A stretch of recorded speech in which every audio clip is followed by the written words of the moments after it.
नाही. आता आपण मराठा आरक्षणाचा इतिहास बघूया. तो म्हणजे 1982 मध्ये जेव्हा स्वर्गीय अण्णासाहेब पाटील यांच्या नेतृत्वामध्ये मुंबईच्या मंत्रालयावर प्रचंड मोर्चा नेला होता. त्याच्यामध्ये माथाडी कामगार, मराठा बांधव आणि 18 पगड जातीतील सर्व बांधव होते. कशामुळे नेला होता बरं हा मोर्चा? त्यावेळेस मंडल कमिशनची स्थापना झाली होती आणि मंडल कमिशन हे ओबीसी नावाचा एक नवीन उपप्रवर्ग तयार करत होतं. त्याच्यामध्ये आम्हाला घ्या अशा प्रकारची मागणी करण्यासाठी ते त्या ठिकाणी गेले होते. आणि चर्चा सुरू असतानाच रात्रीच्या वेळेस अचानकपणे अण्णासाहेब पाटील यांना गोळी लागून त्यांचा मृत्यू झाला. पेपरमध्ये, वर्तमानपत्रामध्ये आणि कुजबूज अशी सुरू झाली की त्यांनी आत्महत्या केली. परंतु असा फार मोठा एक समुदाय आहे तो असं स्पष्टपणे मानतो की त्यावेळेस स्वर्गीय अण्णासाहेब पाटील यांचा खून करण्यात आला होता. असो, ते काळाच्या पडद्याआड झाले, ही वस्तुस्थिती आहे आणि ते जे काही रहस्य आहे ते कधीच बाहेर आलं नाही. परंतु त्याचे विपरीत परिणाम मराठा समाजाला ओबीसी मध्ये समावेश करण्याविषयीचे झाले आणि नंतर 14-15 वर्ष तेवढा तीव्रतेचा लढा दुसरा उभा राहू शकला नाही. त्यानंतर 1994-95ला जे काही खत्री आयोग झाला होता, त्या खत्री आयोगानं मराठा समाजाची जी उपजात होती, जी कुणबी, त्यांच्यामध्ये रोटीबेटीचे व्यवहार होत होते, तिला आरक्षणामध्ये घेतलं, पण मराठ्यांना घेतलं नाही. मग नंतर आंदोलन चालूच होते. नंतर 2004 या वर्षामध्ये न्यायमूर्ती बापट कमिशन स्थापन झालं आणि या बापट कमिशनवर मराठा समाजाच्या परिस्थितीचे अभ्यास करून ओबीसी मध्ये समावेश करण्याची जबाबदारी सोपवण्यात आली. त्याच्यामध्ये एकूण 7 सदस्य होते.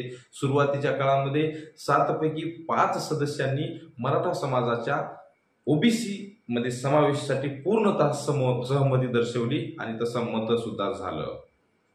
ओबीसी मधल्या येण्यासाठी मराठा समाजाच्या 3 उपजाती ठरवण्यात आल्या. पहिली म्हणजे मराठा, दुसरी म्हणजे कुणबी मराठा आणि तिसरी म्हणजे मराठा कुणबी.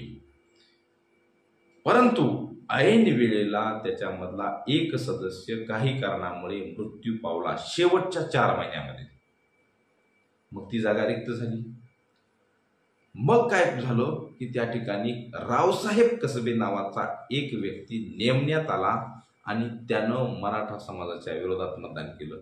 म्हणजे सुरुवातीला 5 विरुद्ध 3 असं सहमत असताना, बहुमत असताना आता ते काय झालं, 4 विरुद्ध 3 या बाजूनं थोडंसं काटाकाटी चाललं.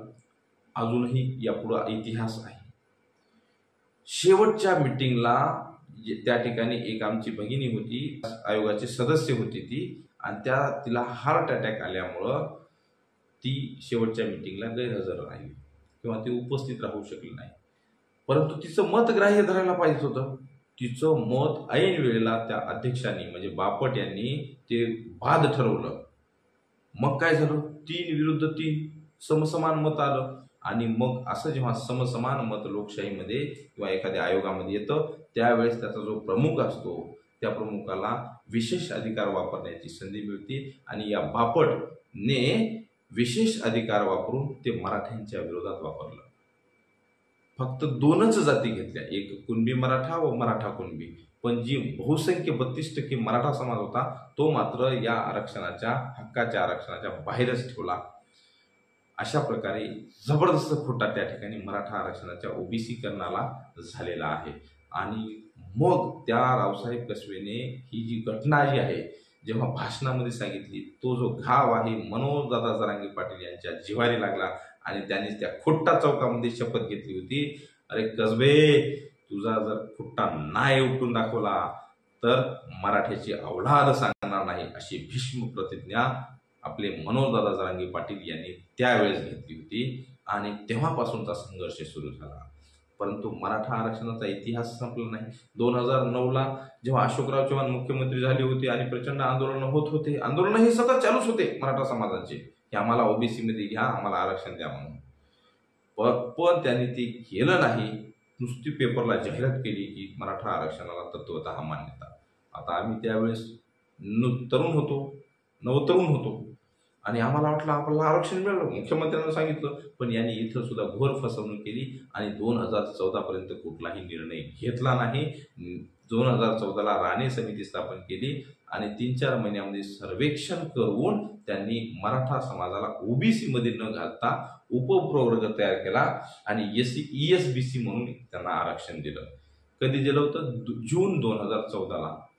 त्याला लगेच चॅलेंज झालं सुनियोजित कटाप्रमाणे हायकोर्टामध्ये चॅलेंज झालं आणि अवघ्या 5-6 महिन्यामध्ये म्हणजे ऑक्टोबर 2014लाच ते आरक्षण रद्द झालं. आता योगायोग म्हणा की काय म्हणा, परंतु त्यावेळेस नवनियुक्त देवेंद्र फडणवीस सरकार सत्तेमध्ये आलं होतं आणि त्यांच्या समोर हे आरक्षण रद्द झालं होतं. परंतु मराठा समाजावरचा अन्याय थांबला नव्हता म्हणून समाज प्रचंड मोर्चे काढत होता. परत एकदा त्यांनी एकजुटीने 58 मूक मोर्चे काढले, ज्याचा नेता कोणीच नव्हता, परंतु अतिशय शिस्तबद्ध पद्धतीने मूक मोर्चे झाले आणि 2018ला देवेंद्र फडणवीस यांना मराठा आरक्षणाचा ESBC कायदा पास करावा लागला होता. तारीख होती ऑक्टोबर 2018. पण इथं अजून एक खुट्टी मारली गेली. ती 2 महिने अगोदर खुट्टी मारली होती, ती केंद्र सरकारनं मारली होती. 2018च्या ऑगस्ट महिन्यामध्ये राज्याचे जे आरक्षण देण्याचे अधिकारच काढून टाकले होते. झाले का बघा, म्हणजे एका अगोदर आरक्षण देण्याचे अधिकार काढायचे आणि नंतर 2 महिने आरक्षण द्यायचे, अशा प्रकारची जी खुट्टी आहे ती पक्की मारली आणि हाच मुद्दा पकडून 2021 मध्ये माननीय सुप्रीम कोर्टाने मराठा आरक्षण रद्द केलं. तरी सुद्धा समाज थांबला नाही, परंतु फसवणूक फार होत होती. मनोजदादा जरांगे पाटील तेव्हापासून प्रचंड द्वेषाने कामाला लागले आणि आमरण उपोषणाच्या माध्यमातून जनमत ढवळून निघालं आणि परत एकदा भयंकर आंदोलन महाराष्ट्रामध्ये झाले आणि त्या जोरावर एकनाथ शिंदे सरकारला ESBC कायदा 2024 करून मराठा समाजाला आरक्षण द्यावं लागलं. आता ह्या आरक्षणाला सुद्धा कोर्टामध्ये चॅलेंज केले. आताचं चॅलेंज थोडंसं वेगळं आहे. आतापर्यंतचं चॅलेंज असं होतं की जरी समजा आरक्षण रद्द झालं तरी त्या अनुषंगाने जे विद्यार्थी नोकरीला लागले आहेत त्यांच्या नोकऱ्या अबाधित राहत होत्या. परंतु इथं मात्र जर आरक्षण रद्द झालं तर तुमचे नोकरीला लागलेले बांधव सुद्धा त्याच क्षणी सेवा समाप्त म्हणून घरी बसवण्याचे त्या ठिकाणी स्पष्ट निर्देश आहेत. असो, हा मराठा समाजाचा आरक्षणाचा इतिहास आहे, हे तुमच्यासमोर मांडला.